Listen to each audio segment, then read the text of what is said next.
Okay, we're looking today at some graphing cues for AP Physics 1. We're recording in the middle of a soccer field, so we might hear some noise, but let's get started. We have a displacement time graph. We see we got positive acceleration here. As we get steeper and steeper, we shallow out here just a little bit, and then we get back to steeper and steeper. Okay, so what does that correlate to? Well, we starting off with velocity increasing. Okay, so we have slopes that are steeper and steeper, then we shallow off a little bit, and we decrease a little bit, and then we are going to increase, okay, back upwards here as our slope gets steeper again.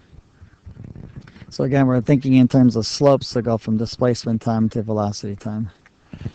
Then we go from velocity time to acceleration time. We look at slopes again. We see we have a constant positive slope here, and a quick change to a constant negative slope here, and then back to a constant positive slope here. So we have a positive acceleration, then a quick transition to a negative acceleration, and back up to a positive acceleration again. So when going from displacement time to velocity time, we think of slopes, and velocity time to acceleration time, we think slopes again. Now what about going backwards? Okay, to go backwards, you've got to think area under the curve. That's what you need to do. So if I want to look at the total velocity change from an acceleration time graph, then I think about the area under this curve here. This will give me the total velocity change for this time. This area will give me the total velocity for this time. Now notice how that's negative. Anything below the x-axis is negative. And this area here will give me my total velocity change for this time. So this time here correlates to our velocity change here. We have a velocity at this point here. I'll put a dot there. And this right here.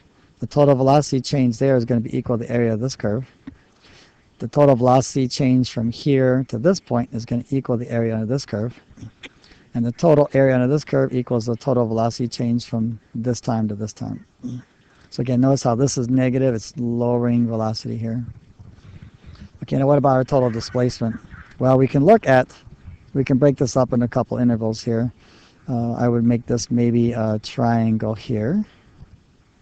I'm going to do a little dashed line here. So we can look at the area under the curve here. This part here looks like it would be more like a trapezoid. And likewise this here would be more like a trapezoid here.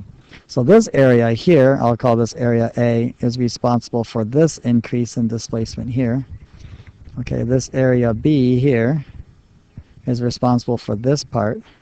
So I'll do a little dashed line from there to there.